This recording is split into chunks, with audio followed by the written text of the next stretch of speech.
Happy Thanksgiving, folks. Hope you've had an amazing weekend and enjoying this Monday off because, well, it was an eventful weekend. We had Chinese ambassador hop on CTV with Vashi Kapel to talk about the trade deals going on between China and Canada, saying, hey, if you drop these EV tariffs, we will drop the canola tariffs and we can forge a partnership and start working more on oil and conventional energy together. It will be fantastic. We talk about that and the premier's reaction to that, to some of our politicians' reaction to that, to our media's reaction to that, and saying, maybe they're onto something. We'll be discussing that. Secondly, we have New Brunswick warning that they're going to be running out of electricity inside 3 years. And there's like, oof, this green energy stuff isn't really working for us. We need conventional energy now or we're toast. We'll be touching on that. And last but not least, we have Mélanie Joly hopping on with Vashi Kapel's gaslighting Canadians saying, hey, I know job numbers are bad, but guess what? We added 60,000 jobs to the country last month. And that is really good. We'll be jumping into all of that. Welcome to the Elevate Podcast. I'm your host, Josh. If you get any value from today's episode, take the time to like, share, and subscribe. It helps us to grow. It helps us to get to new audiences. And it helps people see that there is something different than what the mainstream media has to offer. And now, let's get to our first story, shall we? Chinese ambassador hops on question period with Vashi Kapel talking about these EV levies and talking about the canola tariffs and how that's really, the canola tariffs are putting a beating on our farmers right now. It's not been good. And so they have a discussion like, all right, we can do something. You scratch my back, we'll scratch yours, that whole thing. That conversation happens, and this is what the promises that were made in this 1 minute clip. Sign yet that this will be a quid pro quo, that if in fact we do remove those tariffs on Chinese-made EVs, the ambassador from China told me explicitly China will remove their tariffs in a commensurate fashion. Have a listen to it. So if Canada removes the unilateral unjustified tariffs on Chinese products, China will also reciprocate accordingly. And if the EV tariffs are removed, then China will also remove the tariffs on the relevant products of Canada. I also had the chance to talk to the ambassador. Don't really like the terminology used there. Again, it is translation, so you can't really hold them exactly to words used. But, to relevant products in Canada, whatever that really means, you'd hope it's the actual canola tariffs, you'd imagine. So for the sake of the argument, for the sake of us having a conversation right now, let's say this is talking about, hey, you drop your EV tariffs, we'll drop canola tariffs. If that's really a discussion that's happening right now, well, people have the questions like, okay, so let's just do that. Make it simple. And I'm seeing the sentiment across the political aisle, the left and the right, just drop the EV tariffs. We'll get cheaper vehicles. We'll get our farmers back into access to a market that's been closed out to. Even heard their ambassador say right there that, these tariffs are unjustified unilateral tariffs. Let's just get rid of them. They don't need them. We don't need them. And well, the pressure is currently working because Wab Kinew came out with a letter saying this: Dear Prime Minister Mark Carney, I'm writing to urge your government to seize the opportunity presented by recent remarks from the Chinese ambassador to Canada. He indicated that China is prepared to lift its tariffs on Canadian canola and pork if Canada removes a 100% tariff on Chinese-made electric vehicles. This is a critical moment. The retaliatory tariffs imposed by China have already caused steep price declines for canola, threatening the livelihoods of thousands of Manitoba farmers and stability of rural communities. The tariffs are also causing steep losses in the pork industry. One large vertically integrated producer is noting a $19 million negative impact on an annualized basis. Every day these tariffs remain in place, the harm to prairie producers deepens. Canada's trade policy must balance long-term industrial goals and national security with immediate economic realities as well as the national responsibility to grow every region of Canada's economy. While protecting our automotive sector is important, the current approach has created a two-front trade war that disproportionately impacts Western Canada. The ambassador's comments offer a clear path to de-escalation and relief for our agricultural sector. And the things that Wab pointed out here are the things I addressed in my tweet yesterday, is that based on the ambassador's comments, China has us exactly where they want us. They realize that we're in a trade war with the United States, and that's putting us in a tough spot. And us being in a trade war with China is putting us in a very tough spot. We are in the crosshairs of two of the largest economic superpowers, and we can't survive because we're small. Yes, we have big landmass, but our country is small in comparison to those two. So what Wab Kinew said here is like, yeah, we can't, we're fighting a two-front war here right now. If we can settle one, let's settle one, then we'll deal with the U.S. one. Like, what can we do? And it just brings me to my tweet from yesterday, and I'll read it out. It says, China has us right where they want us. If we allow their EVs here, we open ourselves up to an even larger national security threat. If we don't, then our core sectors continue to suffer. Much of their leverage comes from our lack of deal with the U.S. and pipelines to our coasts. Canadian sovereignty truly is at risk. And I stand by this wholeheartedly. We are between a rock and a hard place right now. We are our own worst enemy at this point. Yes, we are confronted by a two-front trade war. A trade war that we've done to ourselves. A trade war where we've welcomed it because of our lack of preparation and responsibility over the decades at this point. We could have been a forward-thinking country, building pipelines to our coasts, exporting our resources to other markets, and being a huge player on the global stage. Instead, we decided to keep selling our oil to the United States, not even refining it here, have them refine it and send it back to us. And we've just done this whole back and forth with the United States in our economic relationship forever. We have not been interested in being masters of our own domain. We've just done enough to get by, and now we're paying the price for it. We are now in between two of the largest economic superpowers in the world, having their way with us, putting us in a very impossible position. Even the likes of Thomas Mulcair got on CTV to explain his perspective on this, and I'm starting to see everyone leaning towards kind of Wab Kinew on this. Let's just drop the tariffs so we can end the pain and maybe get some good, cheap electric cars. Well, this is what Tom had to say. Tom, good to see you. Thanks for making some time today. Tony. What do you make of the ambassador's comments? Is this relationship and is the climate really at the point right now where it's as simple as saying, we'll drop this if you drop that? It is. And what's most interesting about this electric vehicle idea with China is the fact that we put ourselves in lockstep with the Americans even prior to Donald Trump's reelection. The Americans were slapping 100% tariffs on Chinese electric vehicles, just affirming, because they had no definite way to prove it, that the Chinese were subsidizing illegally and that they had to be stopped. It was simply a question of market competition. The Chinese are able to produce high-quality electric vehicles that could be sold in Canada for something like 35 or 40,000 Canadian dollars, much less than most of the electric vehicles on the market now. And consumers would benefit. But we put ourselves, as I say, we put ourselves in the same boat as the Americans, saying 100% tariffs, we're keeping you out effectively. You know, Tony, since this happened in Great Britain, the number one selling vehicles are Chinese electric vehicles. And is there any reason why Canada should be suffering the imposition of the tariffs by China on our agricultural products, including canola, of course? It's hurting our farmers. It's hurting us because taxpayers have to pay the subsidies to try to help those canola farmers. And what did we get in return from the Americans for putting ourselves in lockstep with them, for backing them up on their 100% tariffs on Chinese electric vehicles? We got slapped with our own tariffs. That's how Donald Trump plays the game. There's a lot of issues I had with this. One of which being the fact that he's misrepresenting the whole tariff issue on EVs, saying, Donald Trump put this on the Chinese and he wanted us to walk in lockstep with him. And we did it, then he slapped us with our own tariffs. That's how Donald Trump plays. That, my friend, is incorrect. Biden's administration was actually threatening to do 102% tariffs on EVs from China.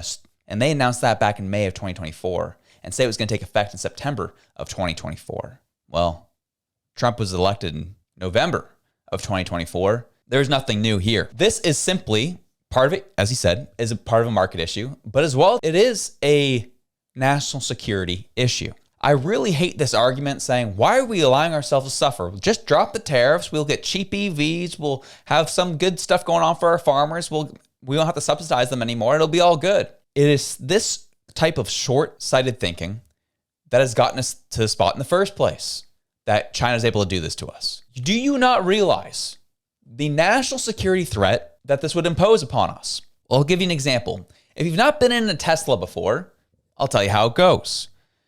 Tesla, your car shows up. It's great. It's awesome. It's beautiful. Rides fast. Life's good. But there's some features that come with the car that you don't actually get right away. But if you pay a one-time fee, or in some cases pay a monthly fee, you get those features. One feature is, one thing that comes with the car, but it's not a feature that you can use, is the seat warmers in the back seat of your car. If you want that, you pay an extra how much money, and then over the air, feature gets turned on. Interesting. Or if you want to use the Tesla's built-in in-car infotainment system, you pay $14 a month, and then it turns on for you. Or when there's another update that needs to come, that happens about once a month. An over-the-air update comes over, things change, UI changes on the dash, this, that, the other. Can you get where I'm coming from on this at the moment? This is the new technology that goes with cars now.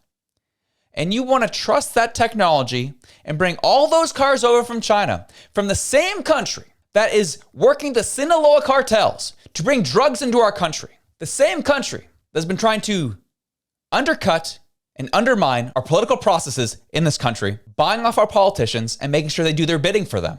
That's the country you want to trust. Or do you want to trust the country that has built up incredibly complex corporate structures in order to buy up as much land in Canada as possible in order to take control of our farming, take control of our housing, and skyrocket the prices on our housing? That's the country you want to give more access to our market with. You want to give them the access to our market with these incredibly cheap EVs where they get over-the-air updates. Think for about 2 seconds if that's a good idea. But our farmers, I get it. The farmers are tough, but we need to figure something else out because this is not an option. We are already getting picked apart piece by piece, and you want to just make that process go faster with this, huh? It's not an option. It's not an option.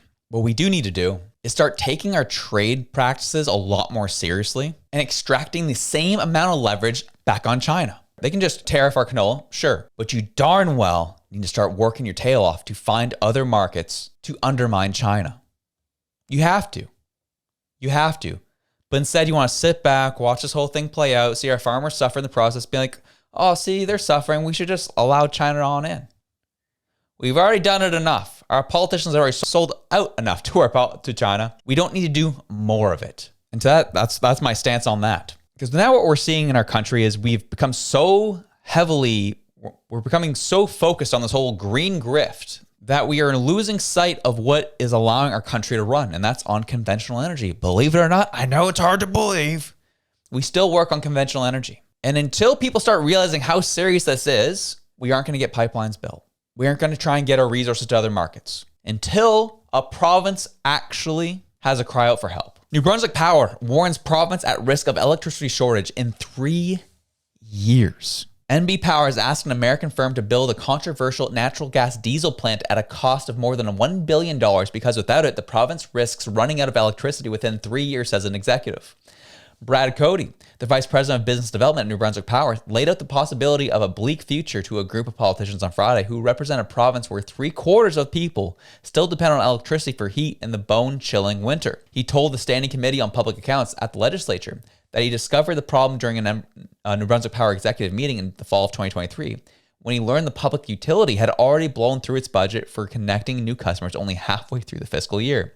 New Brunswick Power had already increased that budget from the previous year by 30%. Cody said he immediately asked his colleagues in the load forecasting team to assess some figures, predictions on gross domestic product and population growth, which had spiked that year as people flooded in from other places. New Brunswick had its biggest surge in population growth in 2023, up nearly 24,000 or 3.1%, a record in recent decades. When they ran the numbers through their model, the light bulb went off that we're very quickly running out of electricity in New Brunswick, he warned. This comes back to the issues compounding on other issues. We've had unsustainable levels of immigration coming to this country, which has been mainly focused to our core main cities in Canada, and it's being felt throughout. But as well as that pressure on our main cities has forced emigration out of those provinces into other provinces. And so this is what we're seeing. And now to the point where we have a province in New Brunswick who is on the verge of running out of electricity unless they build more conventional energy. You think Canada's going to allow that to happen? Well, you better hope they do, or you're going to have a province that is completely out of power. And not only do you have Alberta and Quebec threatening to leave, well, then you have a province on top of that that just doesn't operate. So are we going to build conventional energy? Are we going to start building some pipelines? Are we going to start taking conventional energy seriously in this country? Or are we going to continue acting like, oh, green energy is the future? I've said it time and time again. I'll say it again. There's aspects of green energy that can be beneficial. It should be a supplement. It shouldn't be the main. It should not be your primary source, but it can be a secondary source. But to act like conventional energy is just going to disappear is incredibly foolish.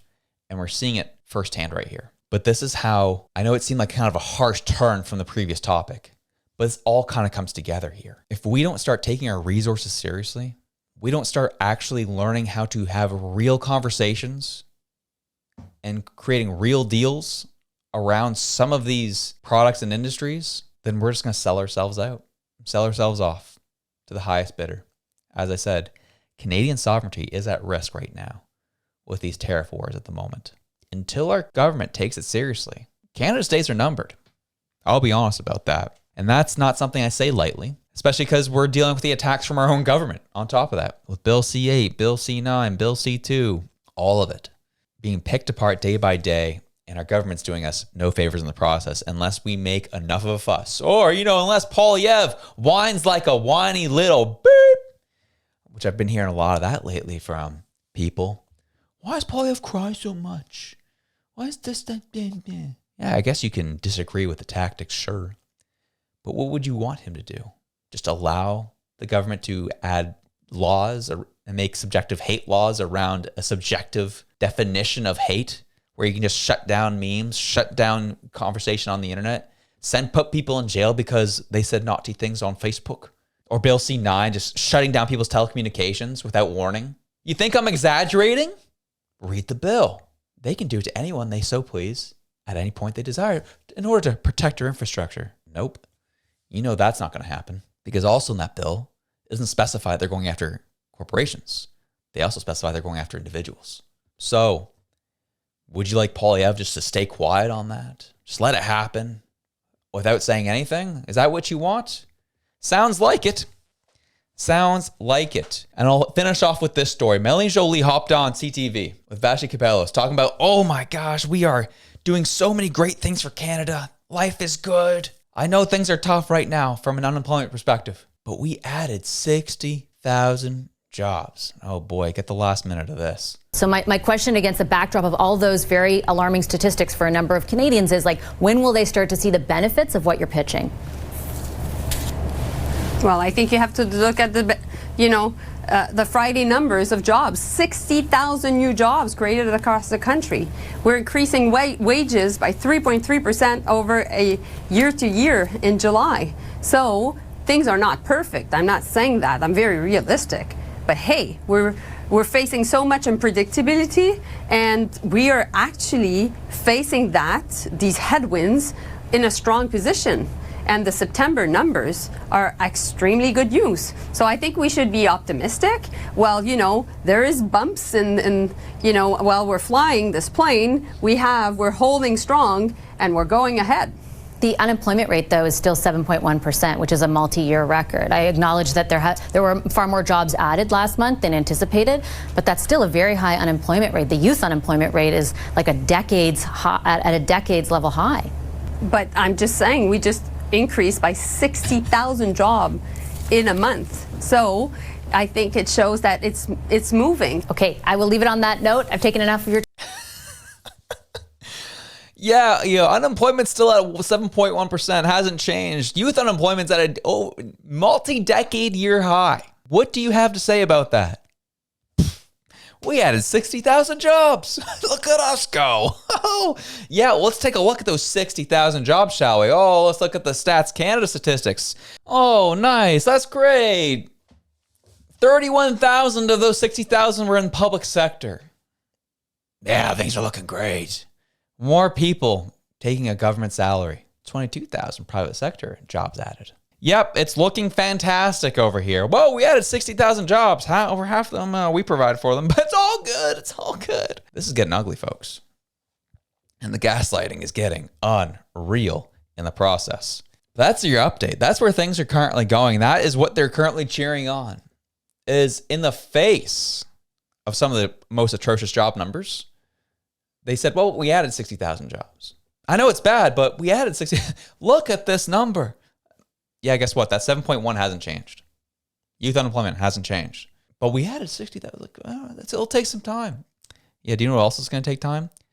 Building some dang pipelines and getting some things going and building true infrastructure to help this country be awesome. That's what's going to take some time, and we want to start seeing that work start immediately. But anyways, enjoy Thanksgiving. Have yourselves a good one. I'm out.